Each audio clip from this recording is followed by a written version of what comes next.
BBOR, Black Box Online Radio, coming to you from West Virginia at heart and from around the globe.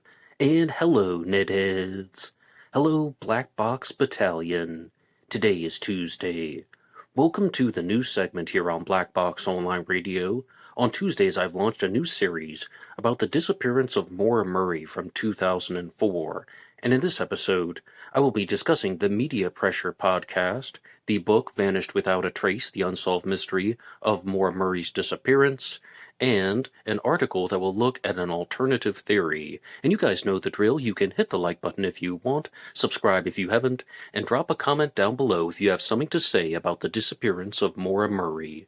For larger things, you can send them to me at blackboxonlineradio@aol.com. And I am your host, Box Ned. Now, I would like to give a big thank you to everyone who listened to last week's episode, where I was doing more or less an introduction to the Maura Murray case. And in this episode, I wanted to talk about the moment when the authorities found Maura's car. Maura Murray disappeared on February 9th of 2004 after crashing her car in Haverhill, New Hampshire. The car reportedly went into a snowbank. There was one witness account that stated that the car hit a tree, but the accident reconstructionists mostly have debunked that angle, and it's widely believed that Maura either crashed into the snowbank or roughly went off the road. And I would like to give a big shout out to Dennis G., who has helped find a lot of the images for this program. And Dennis G. let me know about the book Vanished Without a Trace, The Unsolved Mystery of Maura Murray's Disappearance by Paula N. Payne. So I'm going to be looking at some of the statements that were made in this book, and then we will have a response, because this is going to have a very clear build-up to the authorities finding Maura's car, and it really is that moment when Maura truly goes missing, because everything leading up to that really is just a set of suspicious circumstances, odd behaviors, peculiarities, abnormalities, and it really is this moment when the authorities find the car that they truly know that Maura has gone missing. So let's look at the introduction. A dark road in New Hampshire. The night was chilly and silent, the type of calm you get in the woods of rural New Hampshire. The wind whistled through the trees and their naked branches, casting twisting shadows across the tiny section of Route 112. Snowbanks littered the deserted road, reflecting the weak illumination of the moon above. There were no passing automobiles or distant voices, only the buzz of cold air pushing in. And as we are going to see very early on, we have Maura's car on Route 112, and there are going to be passing vehicles, because, Paula N. Payne even gets to it right here. The first person to notice that Maura's car had gone off the road, to provide one piece of context. The first person to notice was a local homeowner, a school bus driver returning from his route, and as he passed the crash, he slowed and he looked at the poorly illuminated truck. A young woman stood alongside it, her black hair partly covering her face. She appeared unharmed but anxious, as if she was considering her next move. And, this is almost unacceptable to refer to Maura as being near a truck. Maura, of course, would have been near her black Saturn, which was not a truck. This was a car, and the red truck is going to come into the story later on. There is a suspicious vehicle that was seen in Maura's vicinity at some time during her trek to New Hampshire, and there was an episode that was made about this on the podcast Missing Maura Murray, and it's called The Red Truck, the Rusty Knife, and the A-Frame House. And out of those three clues in the Maura Murray case, the red truck is the suspicious vehicle, so I found that to be very, something that stood out to me, but, it's really quite odd that that's referred to as a truck. But let's keep going here. At 7:27 p.m., a worried neighbor called 911 to report a collision. Within minutes, a local police officer arrived at the scene. The warning lights continued to flash, and the automobile remained in its original location. But Maura had vanished. There were no footsteps heading into the trees, no obvious indication of a fight, and only an abandoned vehicle on an empty road. Had she retreated into the darkness to avoid trouble, or was someone waiting for her the instant she stepped out of the car? In less than 10 minutes, Maura Murray disappeared without a trace. Alright, so I want to look at this from just a practical standpoint. In the past, I had completely dismissed the tandem driver theory, the meetup theory, that Maura was supposed to go and meet somebody that night, and then that person came along and picked her up. You have the school bus driver, Butch Atwood, who came and saw Maura, asked her if she needed help. She said no. She had already called AAA. But he knew that that was a lie because there was no cell phone service in the area. And there also going to be at least one other motorist in the area. But, I mean, when we're going to talk about Butch Atwood's activities, he goes back to his home, he tells his wife, Barbara Atwood, about what had happened. She calls the police, and she says, I have no idea where the girl is. And by that time, Maura is most likely already gone. Now, did she get into somebody's vehicle? Did she voluntarily get into somebody's vehicle? In the past, I always said no. I just thought it was not supported by facts. For a long time, I thought that Maura walked away on her own accord, and then eventually she succumbed to the elements in the woods, most likely 5 to 7 miles away from the car. Or the other possibility that I began to entertain in around 2020, I had somewhat of a reversal, and I began to really closely examine the possibility of her being abducted by someone. Maura would have refused help from Butch Atwood, then she would have tried to walk to get help to solve the problem on her own, but then she realized that it was most likely going to be a very long walk in the freezing cold. She's like, okay, 50 feet from the car, 100 feet from the car. She's like, this sucks. And then a car comes by, hey, you need a ride? So then Maura would enter that vehicle, and the rest is part of the mystery. But you can let me know what you think in the comments section down below. Which one makes sense? Which one do you think is plausible? But I do have to say, I interviewed Tim Wallace recently, and he really opened my eyes to some new possibilities about Maura meeting somebody that night, her going to a meetup, and just waiting for another ride. But I will challenge people on one thing. If Maura Murray were planning on meeting somebody else that night, and that person came by and actually picked her up on Route 112, why was there alcohol still in her car? And I don't just mean a bottle of this or a pack of that. There was an entire box of Franzia wine in the back, which people expect that Maura was planning to use during the week that she was taking off from her college at UMass Amherst. So if she were actually planning to meet somebody, she's going to leave the alcohol behind? I don't think that that's a normal thing for a meetup. But let's keep going here with the book from Paula N. Payne. Last sightings. The cool night air conveyed the faint sound of crunching snow when Butch Atwood, the bus driver, pulled his vehicle to a gradual halt near the accident. The young lady standing by the black Saturn seemed startled, and her arms were crossed tightly across her chest. And, I mean, they got the black Saturn thing there at that time. But, I mean, the long story short is Butch Atwood's going to alert his wife, and she'll call 911. Then Sergeant Cecil Smith arrived at 7:46 p.m., less than 10 minutes after Butch's call, and the Saturn was still present. Its danger lights were blinking in the dark. Now, as I said, it's been many years since I first started the Maura Murray case. That is something that I do not recall about the danger lights blinking constantly after Maura left. The driver's door was locked, but the passenger door was open. Inside, Cecil Smith discovered a few scattered belongings. Maura's wallet, some personal stuff, and a box of wine that had spilled on the floor. Maura, her phone, and the keys were all missing. Okay, though, so there are a couple problems that I have with this one here. And it says, though, that Maura's personal stuff is still in the car. Some of it is, right? I think everybody accepts that. She took some of the things with her. Some of the things stayed in the car. The box of wine had spilled onto the floor.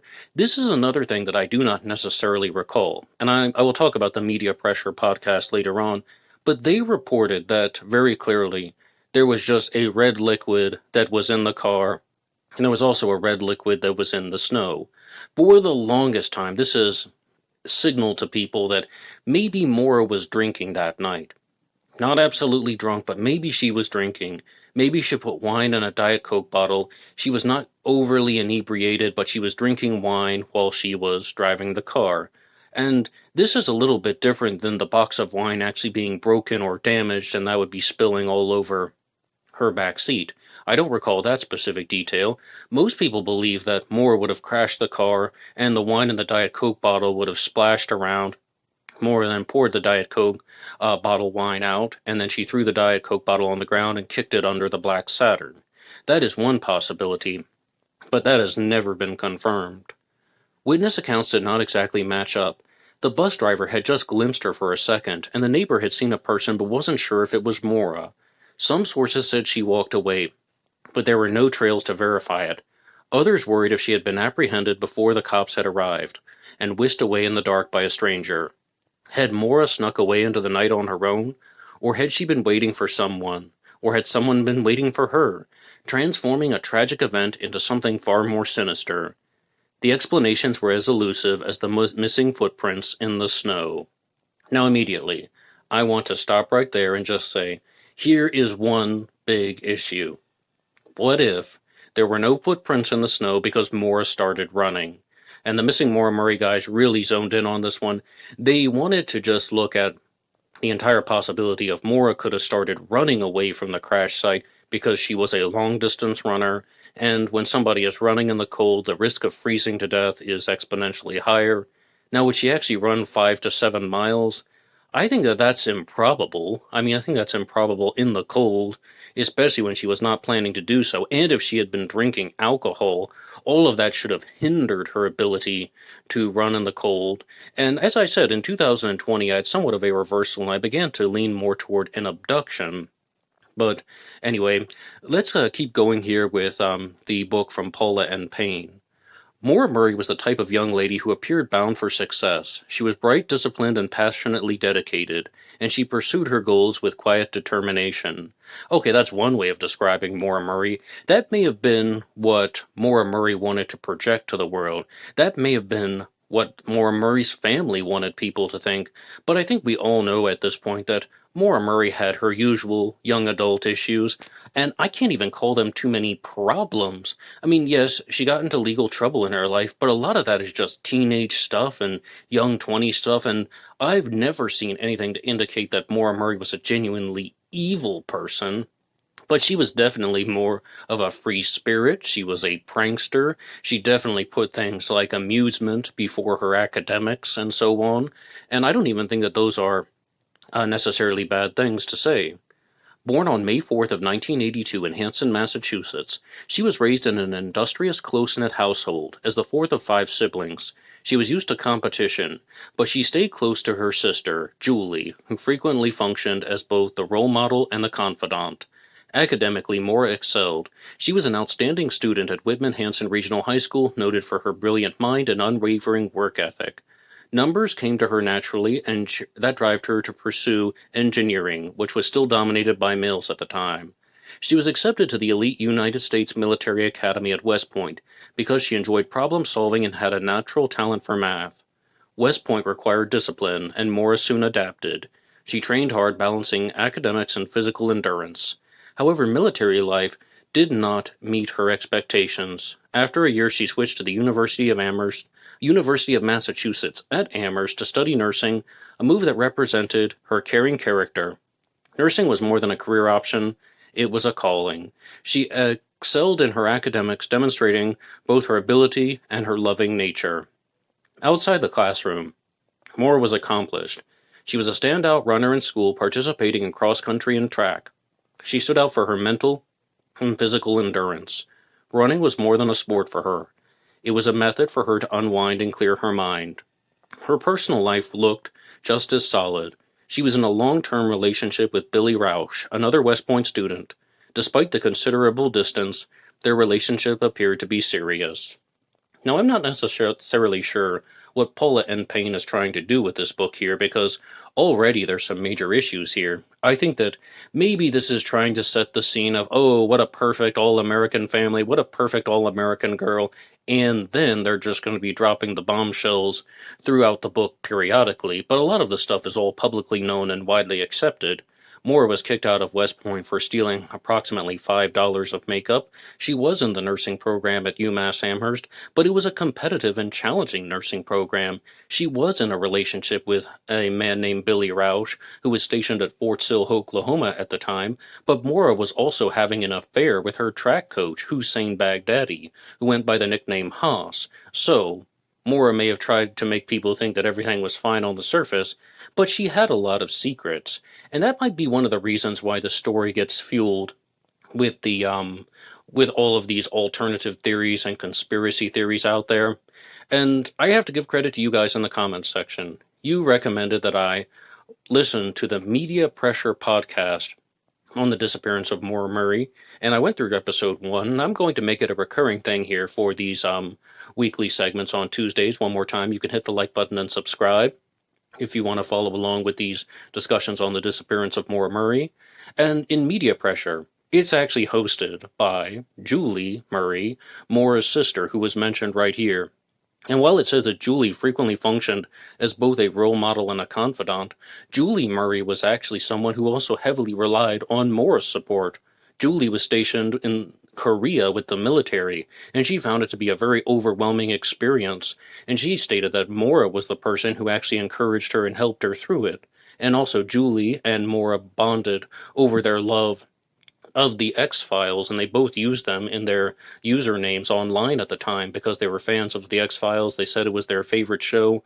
So it seems like they also had a very strong symbiotic relationship, a bonding relationship, and things were mutually reciprocated.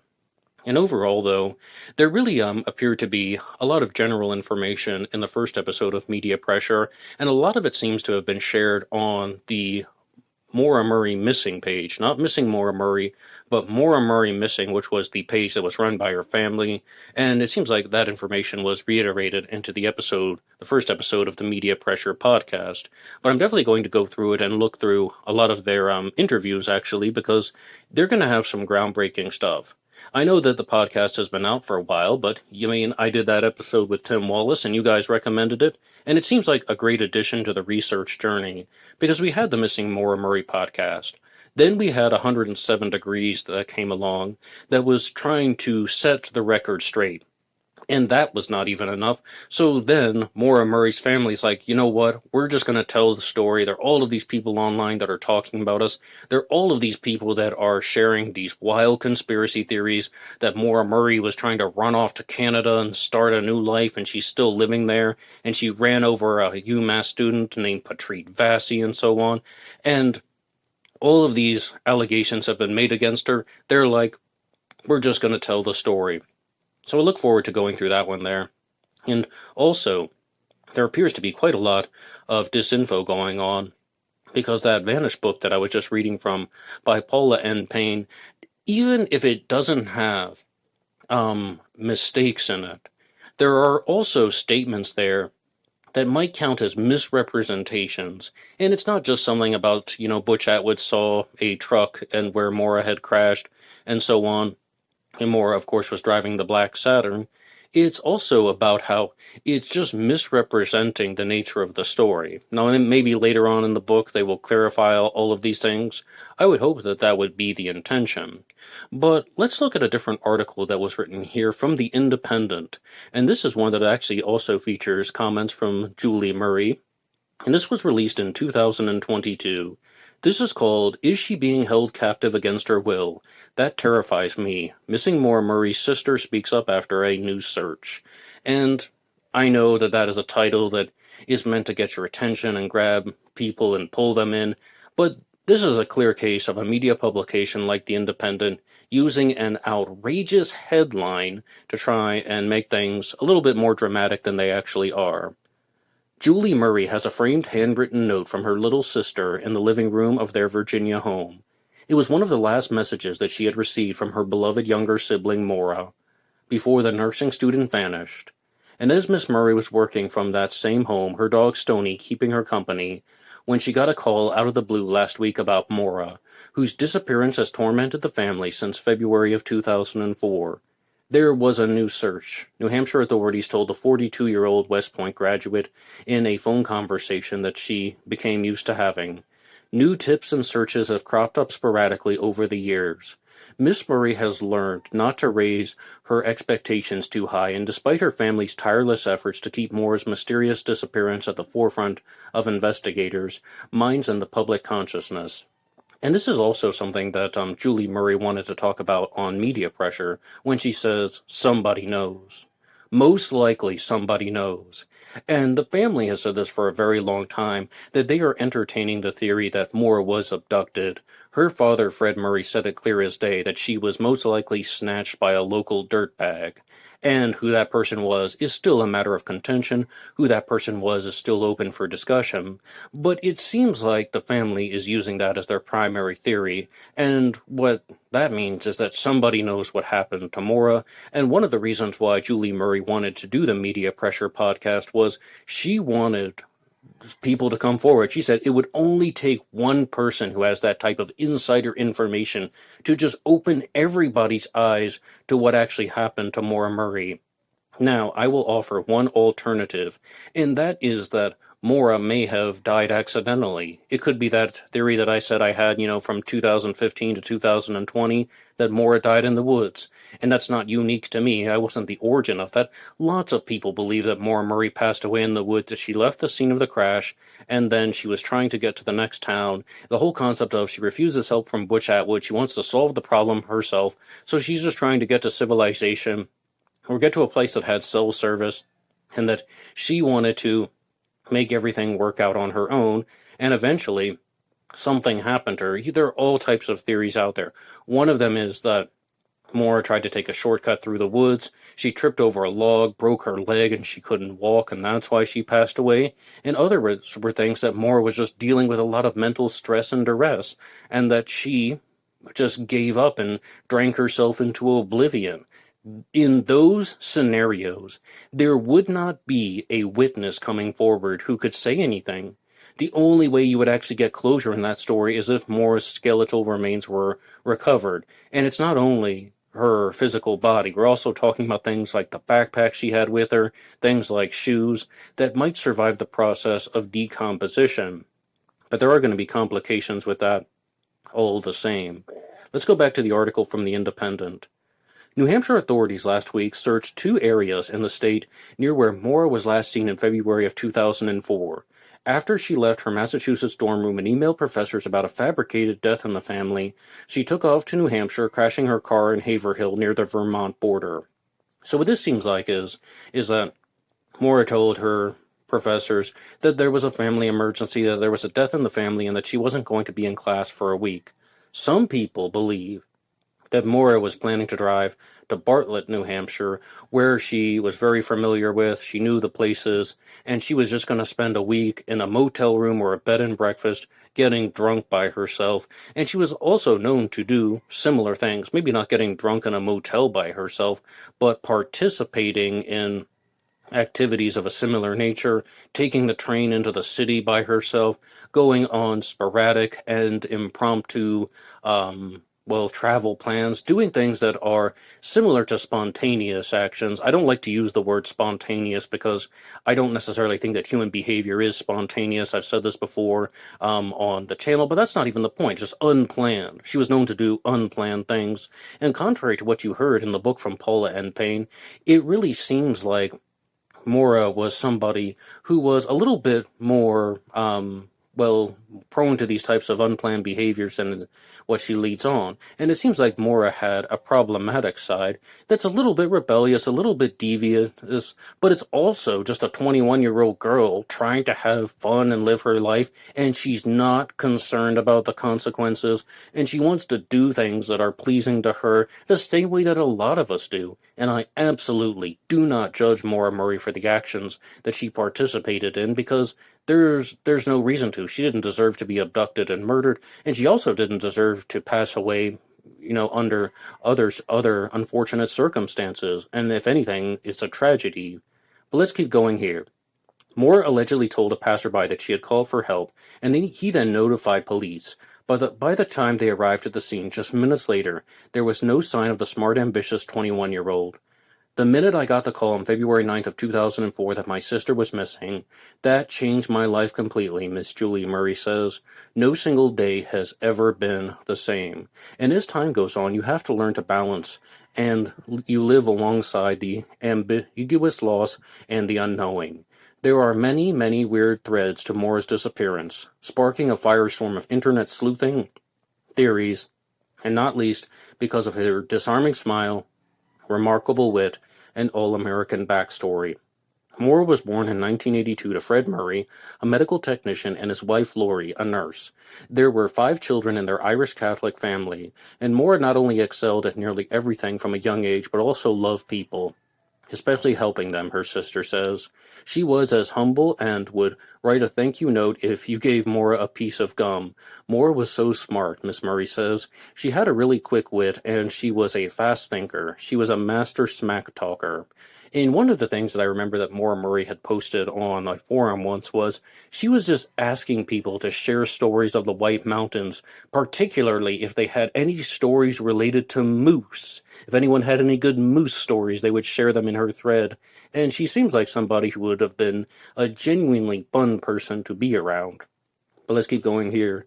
Not only was Maura a master smack talker, but she was also a high school track star and at the top of her class, paving her way to a West Point military school career. Maura became a student at West Point, but then transferred to UMass Amherst. While a nursing student at UMass Amherst, Maura also worked as a security guard, and according to reports, became so upset that she had to leave her shift on the night that she eventually set off from her dorm room toward New Hampshire. Now, as I understand, though, this would actually be somewhat of a different time frame. It's not like Maura is upset and then she's immediately driving from the dorms, because Maura would have disappeared, as you heard, in the evening of February 9th, but Maura actually worked the overnight shift at the dorm, so this would be technically the night and morning before, if I understand correctly. She inexplicably sent an email to professors about having to leave after a death in the family that hadn't happened. I think definitely the family email was Maura's way of ensuring that she could get time away from school without anyone asking additional questions. See, I mean, that is something that is not beyond belief. She is just making up a story to take a week off from school. Some people did this. I did similar things, not to this level. I mean, I've definitely made up an excuse for something, for a travel plan, when I was in the university. Again, it wasn't something that nobody knew about. I didn't sneak off to a motel for a week by myself, but it seems like Maura took a few more risks than the average person, and that definitely seems to show in her behavior. Now, here is something that is also very relevant to Maura's behavior. Let's look at this next line from The Independent. I don't know whether she was going to meet somebody or she just had to clear her head, but everything indicates that she planned to come back because she was making future plans. I mean, she planned a spring break trip, and she was trying to get tickets to see the comedian Dane Cook with her friends. So these are indications that Maura did want to return, and as Tim Wallace pointed out in our interview, she had also picked up accident report forms from the DMV, so these are also indicating that Maura wanted to return. And one of the theories is that Maura did want to go and commit suicide in the woods by herself or something to that effect. But I don't really support that theory because of these issues. I know that it's possible for people to hide their agenda. I know that it's possible for people to put on a facade and nobody will suspect it. Nobody will have any idea that this is going to happen. And, like, for example, yesterday on Black Box Online Radio, I was talking to you guys about Radio Reddit. One story that was shared on Radio Reddit was from someone whose daughter had passed away from suicide. She ended her life, but he had no idea that it was coming. He was dancing with her in the kitchen and listening to music, and she had this giant smile on her face, and then 2 hours later, she had taken her own life. And he's just like, I don't understand what happened. And sometimes people conceal what's going on, or sometimes people have a hidden agenda, and it only comes out at certain times. But we have to look at the physical evidence and just say, if Maura is making plans to go on a spring break trip and to go see a comedian, and she has accident report forms, and she even put the rag in the tailpipe of her car, allegedly and reportedly, That was most likely done so smoke wouldn't exit the tailpipe. That means that she wanted to return to the vehicle, in my unprofessional opinion. So all of these things suggest that Maura didn't want to just leave and start a new life, that she didn't want to end her own life. So that really narrows it down to two possibilities: accidental death or foul play. But I would love to know what you guys think. But there's another quotation here from Julie Murray, the sister. She packed her textbooks. She turned in her homework at like 3 a.m. at night, and the morning that she disappeared. Who turns in homework before they disappear forever? Nobody. Well, as I said, some people will act out the scenario if they are trying to fool everybody. Also, they want to finish loose ends, but I get her point. I mean, that's what the evidence is suggesting. Moore did not want to disappear forever. And there had been indisputably a lot going on with her younger sister at the time that she left West Point. 3 months before her disappearance, she had gotten into minor trouble for using a stolen credit card. Moore had also been in a car crash after a party. No breathalyzer results were recorded, but Miss Murray says she was shaken by the incident which happened on a Saturday, and she vanished on a Monday. So this was discussed on the Media Pressure podcast, and what they were putting forward is that Maura Murray was actually driving her father's car, Fred Murray's car, and she got into a crash as she was trying to return it after attending a party, but Maura was just cited for not paying attention while she was driving. They used some very technical language, but again, as you heard very clearly, no breathalyzer was administered, but once again, Maura was most likely drinking. And some people think that that was just the triggering event. That's what made Maura's character snap and change. On February 9th of 2004, it's that Maura got into one car accident with her father's car. Then she's driving her black Saturn, and she's driving through the mountainous areas, Route 112, and that car crashes. She's been into 2 car crashes in a very short amount of time. So what does she do? She gets very frustrated. She just thinks, oh no. She walks down the road and at some point enters the woods, and who knows how many miles she would have gone. Maybe she ran for a period of time, and this altered her behavior, and that Maura just would have given up. And this does not mean that she is taking her own life, but we're talking about sitting down because of fatigue, because of stress, maybe having some type of anxiety attack. Those type of things. And I don't put that in the category of suicide. I would put that in the category of still somebody dealing with an accidental death, because I don't think any of the evidence indicates that Moore was actually trying to take her own life. Maybe she froze to death in the woods, but as of now I still go with the abduction theory. Please let me know what you think. She was under a lot of stress, said Julie Murray, and she was her own worst critic. So the accident she caused and the damage to my dad's car 2 nights prior on Saturday would have really upset her, because she would have felt like she let my dad down. There's nothing anyone could have said that would have been worse than what she told herself about how bad it was, even though it wasn't that bad. But you have to remember, we're talking about a 21-year-old who had a limited view on life. And I completely understand that, because I was actually really thinking about that recently. I'm 37 at the time of this recording, and the way that I would process emotions when I was 18, 19, 20, 21 years old was completely different. Like the things that I would be embarrassed about, the things that would bother me, the problems that I would have had, the things that I would have even cared about in the smallest bit when I was 18 to 21 would have been so intense. And right now, they wouldn't faze me at all. I'd just be like, whatever. If I made a mistake, I'd be like, I'm sorry, I'm going to fix it. But when I was 18 years old, I wouldn't have had a response like that. I would have had the overwhelming sense of humiliation or some type of guilt and feel ashamed. I would have felt that way. So I totally understand that a lot of people might not be taking into account Maura's youth. She was 21 years old, but she was still a young adult. And this might have also really bothered her. So I think the final thing is that this article is going to insinuate that there are these cases of when someone has been abducted for an extended period of time, sometimes 7 years, 10 years, as we saw with that case that came out of Ohio a little while ago. And I think that that's what they're trying to use. They're trying to use a very attractive headline to get people's attention, and it's a very lengthy article from The Independent. But overall, I don't necessarily think that that is what happened to Moore, because That is something that is not supported by evidence. You would have to have the suspect, you would have to have the location, you would have to have an explanation.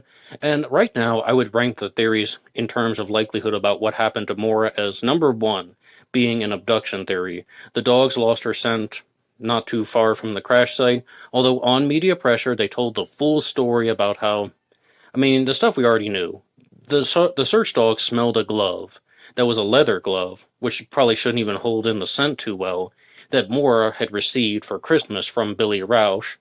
They don't even know how long she wore it. They could have used her running shoes, which would have had a much clearer and stronger scent. Maybe the dogs got confused. I suppose that's possible. But search dogs are very, very powerful. And they also didn't search until 36 hours after Maura had gone missing. Who knows if that had obstructed something? The biggest thing that throws off search dogs is direct sunlight because it destroys the moisture in the air. So, okay, but I still would say that the facts are pointing toward an abduction, and with all the people who have been looking for Maura over the last 21 years, we are still not at a point where we can pinpoint any location, any piece of physical evidence in the 5 to 7 mile radius where they think that she could have gone. And if there's no physical evidence that has been found, that is still pointing me toward an abduction theory. But I would go with abduction theory number 1, accidental death number 2, and anything to the contrary, I think is very speculative and not supported by facts. Well, I would like to thank Paula N. Payne for her book, and I would also like to thank The Independent for their article and the Media Pressure podcast. And thank you for listening to this episode. Please give your feedback in the comments section down below. You know where to write the show, blackboxonlineradio@aol.com. You can also get me on Facebook. There's a Black Box Online Radio Facebook page. And of course, there is blackboxonlineradio on Instagram. And I use these pages to release shorts and reels Monday through Friday here on Black Box Online Radio. And I also talk about other true crime cases, the Zodiac Killer, Jack the Ripper, the Black Dahlia, and D.B. Cooper. And if you want to support all of these efforts, you can go over to buymeacoffee.com. buymeacoffee.com/blackboxnid88, and that allows you to make a donation or contribution to help support the show, and anybody who makes a donation will get a shout out on Zodiac Monday. And this show is available for free downloads on Spotify and Apple Podcasts under the names Black Box True Crime or Black Box Podcast. And you can get the images that you see going by on the screen available at True Crime Designs on Facebook. True Crime Designs, please follow. And I'll be with you tomorrow for a new episode about Jack the Ripper. And please tune in next week for a new episode about the disappearance of Maura Murray. And I would love to know what you guys think about this unsolved mystery. Until next time.